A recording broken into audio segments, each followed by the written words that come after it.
Segunda-feira, aonde todas as direções dos movimentos populares vêm para cá, aonde é o palco da luta, aonde é o palco do enfrentamento, para nós decidir o calendário de o que fazer no próximo período.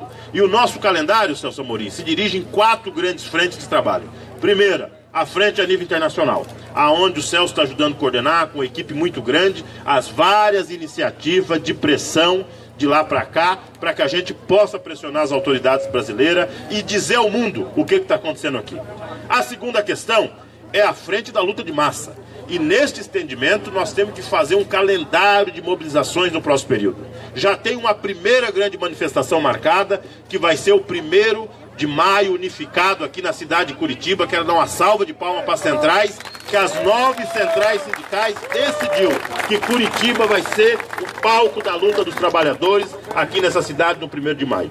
E também já tem um calendário pré-definido, que é o dia 21 de abril, aonde na cidade de Ouro Preto vai ter um ato nacional junto com o governo do estado em solidariedade ao presidente Lula e possivelmente um ato nacional também no Rio de Janeiro, com essa pretensão de trazer a arte, a cultura, combinando essas várias atividades. Quero terminar, Emílio, dizer que esse acampamento é uma grande referência para a luta dos trabalhadores. Quem está aqui nesse período resistindo, quem está contribuindo. E hoje o Márcio dava um depoimento pela manhã do que foi a arrecadação de alimento como símbolo de como a cidade de Curitiba se envolveu com uma militância. Mais de 7 toneladas de arrecadação de alimento, isso é uma demonstração de força importante. Significa que o nosso exército está firme e, acima de tudo, bem alimentado, porque a cidade tem nos dado a acolhida que merece o presidente Lula e que merece os companheiros aqui. Termino mandando um recado para os paulistas, que nesse sábado, no Emílio, nós vamos fazer um bazar lá no Armazém do Campo para vender roupas, para arrecadar recursos para esse acampamento. Então quem tiver sua roupa, quer levar para o armazém, que leva lá em São Paulo, e quem quiser ir lá comprar, compra, que é mais uma das iniciativas da resistência e da luta. Portanto, cooperada, contem com as foices, com as pedras e com as ideias e as poesias do MST. Um abraço a todos e até a vitória sempre. Muito obrigado. Lula livre! Muito bem, companheiro João Paulo. As iniciativas vão se somando, isso é muito importante. A nossa resistência, eles precisam saber que nós não estamos preparados para resistir 48 horas, 10 dias. Nós vamos resistir o tempo que for necessário para o Lula sair nos braços do povo e voltar para o lugar que ele é, que é no meio do povo brasileiro. Vocês sabem que todos os estados têm dado uma colaboração imensa e se revezado aqui no acampamento. Dessa vez, o estado de São Paulo teve uma grande presença. E em homenagem a isso, eu queria pedir para dar uma palavrinha aqui o vice-presidente estadual do nosso partido de São Paulo, companheiro Gilmar Tato.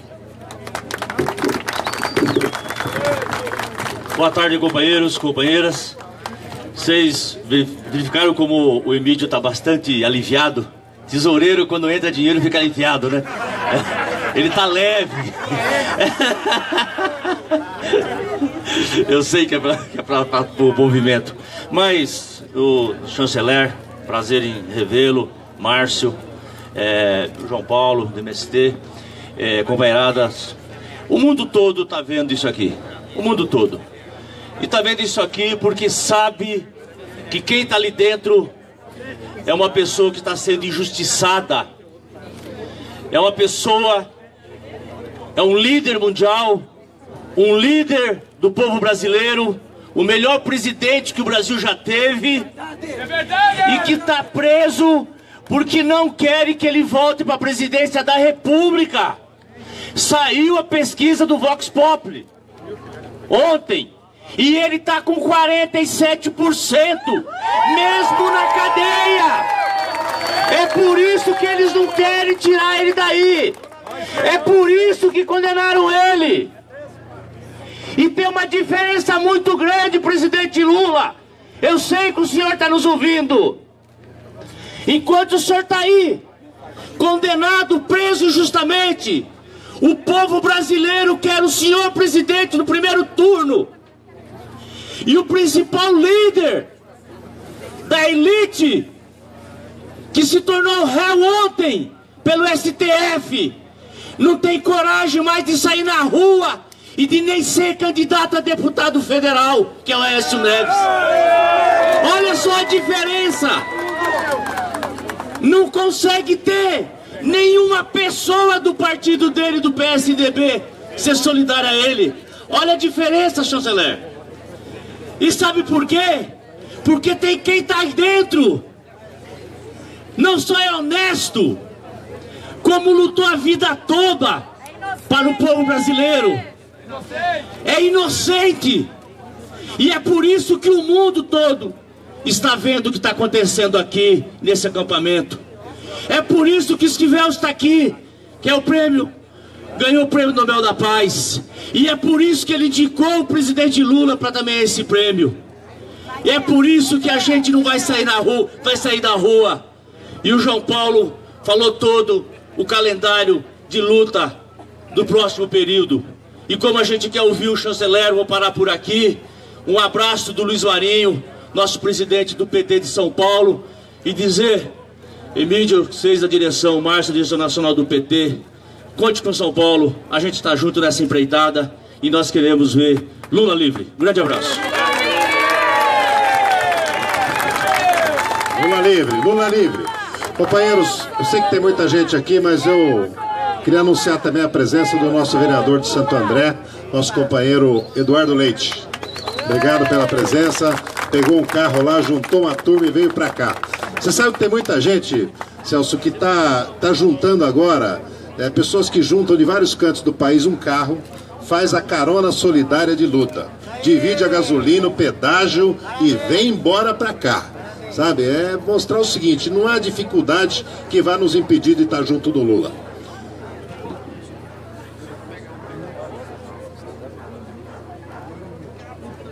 Tá, companheira Socorro Gomes, do PCdoB também, obrigado aqui pela presença. Sempre solidário na nossa luta aqui. Então, companheiros, ó, deixa eu falar uma coisa para vocês. Nós estamos nos revezando. Nós da direção do PT, os outros partidos também, na direção do PT nós estamos nos revezando. Ora está o Márcio Macedo, que é vice-presidente nacional, ora estou eu, que sou secretário de Finanças, e sempre a nossa presidenta Gleisi Hoffmann. Um de nós três sempre estamos aqui. O Márcio ficou os últimos 2 dias, eu fico daqui até sábado, a Gleisi chega, pimenta e vamos embora, vamos tocando, revezando a nossa liderança aqui. O Márcio vai falar depois do Celso Amorim, mas ele tem um recado muito importante. É uma mensagem do presidente Lula que ele mandou para nós aqui. Então, calma. Deixa a turminha na rede se preparar, avisar tá certo? É uma mensagem curta. Depois que o Celso Amorim falar...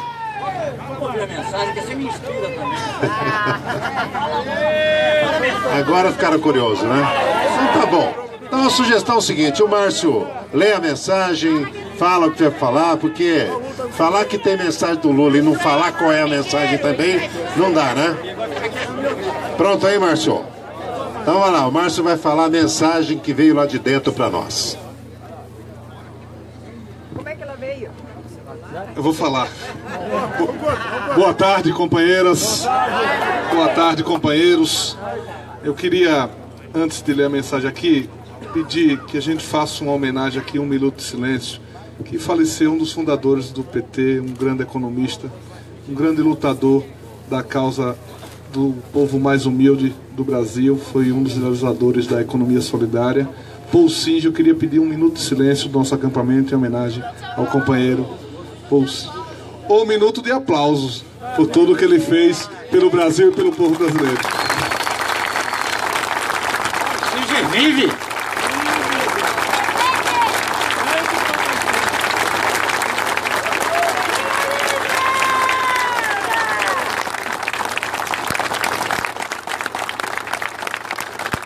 Paul Singer!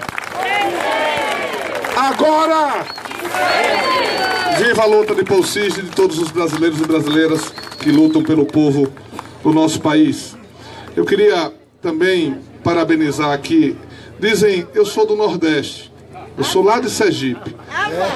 E olha, que a imagem que passam pro Brasil é que Curitiba é uma cidade que só tem conservador, fascista e insalubre e que é um inóspita. Olha, o povo de Curitiba está dizendo que não é isso, viu? Não é mesmo. A solidariedade que o povo de Curitiba está tendo ao presidente Lula é uma coisa que merece os nossos aplausos também.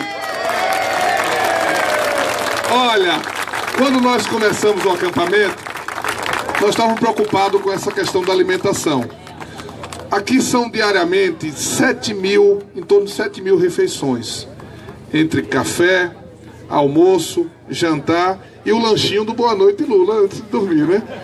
Então, é uma carga pesada, mas você sabe que dessa semana passada para essa, já quase 7 toneladas de alimento chegaram aqui por doação.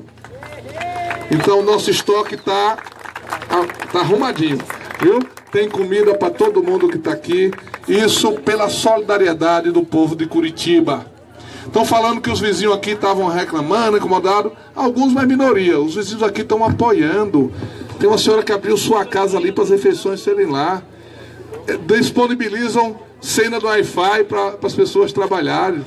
No final do dia, bota às vezes para assistir uma televisão para descansar, terreno para acampar. Então, eu queria me dirigir ao povo de Curitiba e agradecer por esse carinho e esse afeto e a solidariedade com o preso político Luiz Inácio Lula da Silva. Muito obrigado, Curitiba, por esse carinho e por esse afeto. Queria dizer que o nosso presidente Lula falou e mandou uma mensagem para que eu pudesse ler aqui pelos advogados. Ele falou e os advogados escreveram, porque é assim que a legislação permite. Então, que eu gostaria muito que vocês tivessem muita atenção aqui do acampamento, que ele pediu para dirigir para a militância, que eu falasse com a militância, com o povo brasileiro, todos que estão nos acompanhando pela internet, mas sobretudo para os companheiros e companheiras que estão aqui no acampamento, nessa vigília democrática e cívica pela liberdade do presidente Lula. É uma mensagem curta, mas é muito bonito. Então eu vou falar agora para vocês, abrindo aspas. Queridos e queridas companheiras e companheiros, vocês são o meu grito de liberdade. Todo dia, se eu não tivesse feito nada na vida e tivesse construído com vocês essa amizade, já me faria um homem realizado. Por vocês valeu a pena nascer e por vocês valerá a pena morrer. Luiz Inácio Lula da Silva. Lula livre! Lula livre! Então, meus companheiros, nós estaremos aqui na resistência até o dia de Lula sair para as ruas, para as praças, com o povo brasileiro, que é o local onde ele sempre esteve e sempre estará, com o povo que ele ama e com o povo que o ama também. Lula livre! Lula livre! Olê, olê, olê, olá! Lula, Lula, olê, olê, olê, olá! Lula,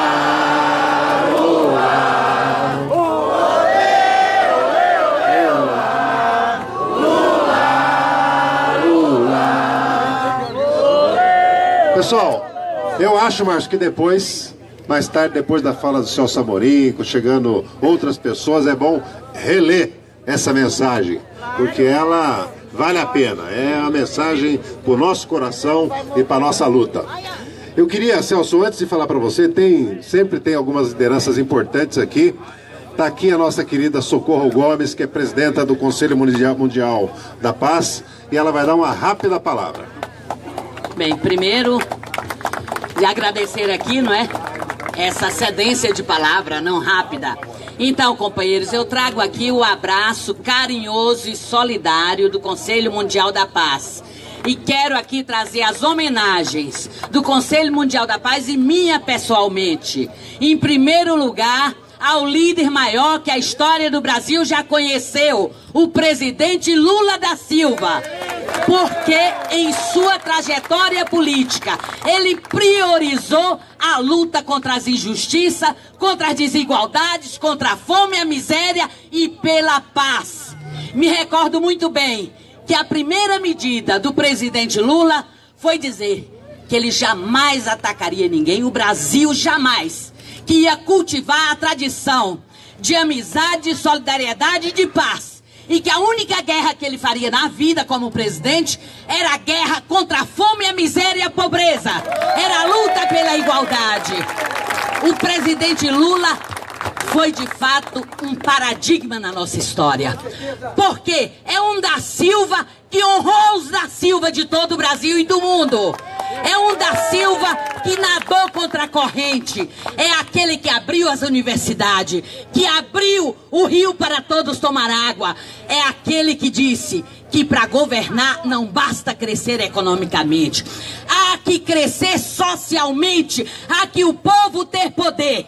E essa elite apodrecida, decadente, tem ódio do Lula por quê? Porque, companheiros, ele colocou o povo, a população, os trabalhadores no lugar que deve estar, incluído e lutando por mais democracia. Democracia do poder e da riqueza. E é por isso que nós estamos aqui. Além do mais, o Lula colocou como ponto central a luta pela paz, a luta pela soberania e autodeterminação dos povos. E o Conselho Mundial da Paz é solidário ao presidente Lula e estamos íntegros junto, com muita honra para nós e obrigação, o Comitê Internacional de Solidariedade a Lula e em defesa da democracia. O primeiro passo é Lula livre. Este é o primeiro passo. Não é com ódio que se constrói uma nação.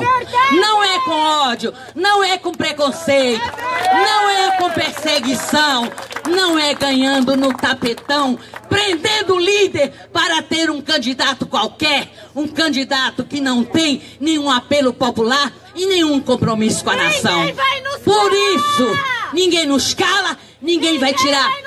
Ninguém nos tira das ruas, das praças. Este é o lugar. A praça é do povo como o céu é do condor. E nós não sairemos das praças enquanto Lula não estiver livre para se candidatar a presidente, porque é o melhor para o Brasil, porque é o melhor para a população, porque é o melhor para os trabalhadores e para a democracia. Viva Lula! Boa tarde, presidente!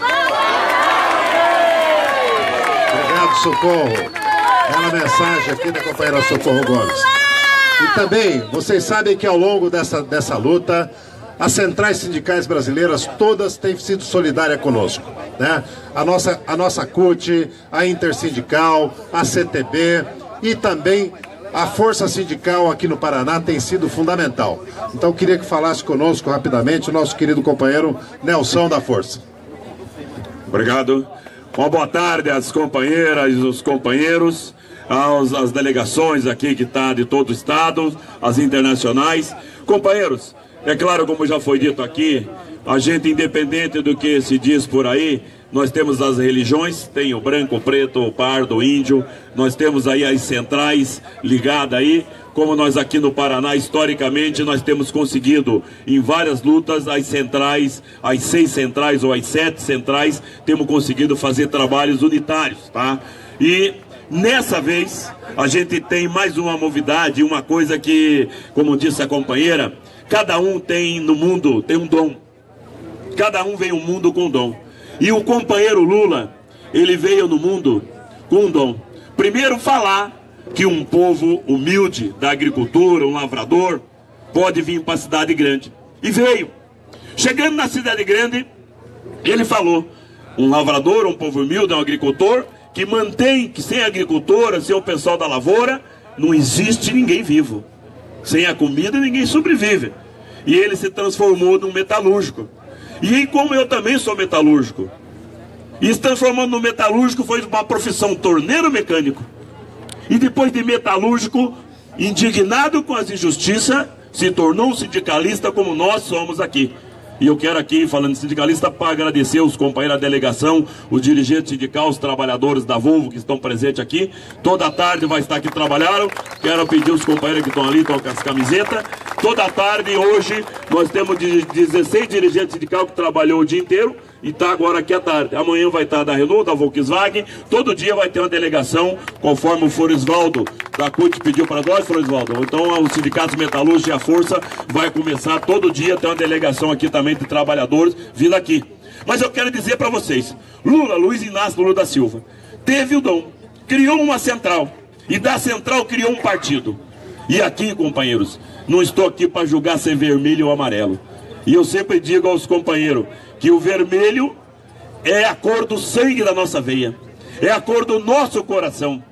Que os companheiros não têm que ter medo ou vergonha de usar o vermelho, mas tem que ter orgulho também de colocar a cor amarela, verde, azul, e a branca que é a cor da nossa bandeira, não é de nenhum coxinha não. Então nós temos que começar, e eu quero pedir para os companheiros e as companheiras, se não puder na bandeira da CUT, ou na do Sem Terra, ou no MST, ou qualquer segmento, colocar 2 risquinhos amarelo e verde, que pinta no rosto, no peito, e que nós temos que ter orgulho, porque nós temos o maior líder dessa nação. E eu quero dizer que o companheiro Lula veio e trouxe para nós mais um fato histórico para o mundo e para o Brasil. Ele conseguiu nessa luta um fato que nós fazemos todo 1º de maio. Todo sindicato ou central faz os seus atos, suas lutas em algum lugar. E dessa vez, a central a nível nacional definiram, hoje fizeram uma coletiva aqui, e terminamos uma reunião lá no Sindicato dos Metalúrgicos da Grande Curitiba, onde estavam todas as centrais. E já definimos que o 1º de maio, dessa vez cada um vai fazer no seu município ou estado, mas faremos um 1º de maio unificado aqui em Curitiba, aonde vai ser na Santos Andrades. Vamos trabalhar para ser na Santos Andrade. A partir das 14 horas faremos lá a concentração, e aonde às 16 horas terá o ato político dos presidentes das centrais. Vamos trabalhar também para trazer alguns shows também para ter ali. Mas eu gostaria de já pedir para cada companheiro e companheira, para que falasse com a família, com as delegações, que para que o dia 1º de maio pudesse vir gente do Brasil inteiro para Curitiba, fazer o maior 1º de maio para comemorar a democracia e a luta para o Lula livre, para o Lula estar livre, mas também que seja o nosso presidente da República.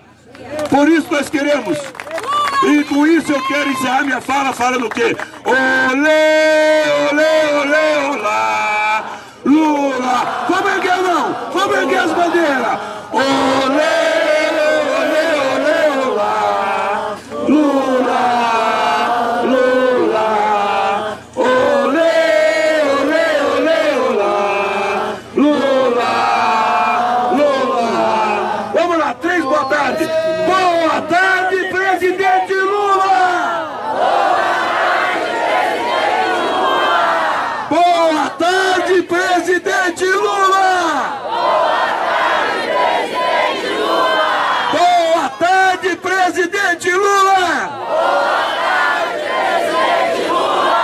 E vamos lutar e vamos sonhar e pedir por Deus Todo-Poderoso, quiçá, se dia 1º de maio o nosso presidente não esteja livre e poderá discursar no palco do 1º de maio, mas se ele não estiver falando, como ele disse, a minha voz é a voz de Lula, a sua voz é a voz de Lula, o seu andar é o andar de Lula, o seu pensamento tem que ser o pensamento de Lula, porque é assim que Lula construiu esse país. Parabéns a vocês e até a vitória. Lula livre!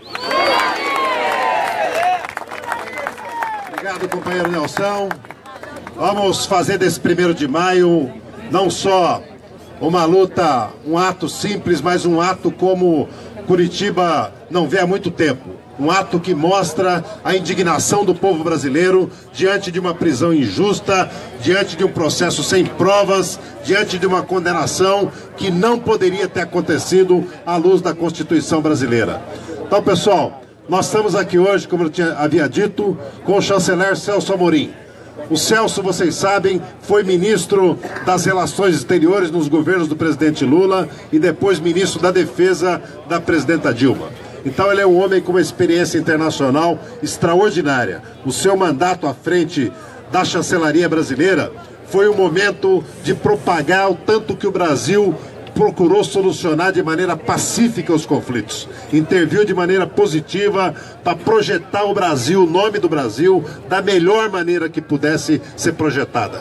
Foi pelas mãos do Celso e sob orientação do Lula que o Brasil criou e participou dos BRICS, do Banco dos BRICS e de tantas iniciativas importantes para o nosso país. E hoje, o Celso, além de ser vamos dizer, o seu trabalho de intelectual que ele faz e que é importante para todos nós. O Celso está fazendo um esforço internacional enorme para construir a solidariedade ao presidente Lula.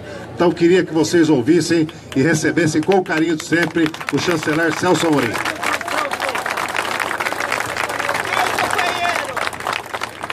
Vou começar também, embora se não tenha a voz de barítono aqui dos que me precederam, ou de contralto, de soprano, não sei, do socorro. Boa tarde, presidente Lula! Boa tarde, presidente Lula! Boa tarde, presidente Lula! Companheiros, não vou poder saudar um por um, porque o número foi crescendo à medida que a gente foi desenvolvendo esse ato. Então eu vou conversar um pouquinho com vocês sobre o que significou ser ministro das Relações Exteriores do presidente Lula. Claro, também fui com muita honra ministro da Defesa da presidenta Dilma, mas enfim, o nosso homenageado é o presidente Lula. E eu devo dizer que a gente chega aqui com o coração assim, com as emoções mistas, porque ao mesmo tempo tem a tristeza de ver esse homem respeitado, admirado, amado no mundo inteiro, chamado por todos, encarcerado. Isso é muito triste, né? Como você não pode encarcerar a voz da liberdade, você não pode encarcerar a voz da igualdade, você não pode encarcerar a voz da fraternidade. Então é muito triste você isso.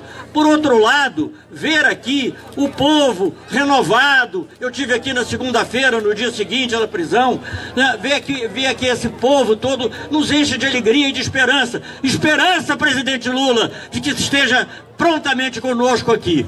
Mas eu vou falar algumas coisinhas, porque nós dissemos que a política externa, o presidente Lula disse que a política externa dele era ativa e altiva. Por quê? Porque o povo brasileiro é ativo e altivo. O povo brasileiro sabe cuidar de si mesmo. O povo brasileiro não precisam que venham aqui as multinacionais para produzir para a gente, não. Pode até vir uma ou outra, mas não pode dominar o país da maneira como tem dominado. Não se pode entregar o pré-sal do jeito que tem que ser entregado. Hoje eu encontrei por acaso no aeroporto o comandante da Marinha no meu tempo. Eu respeito muito as Forças Armadas, viu? Eu não acredito nesses pronunciamentos, eu acho que isso não vai prevalecer, porque as Forças Armadas no fim estarão a favor da legalidade, da verdadeira legalidade.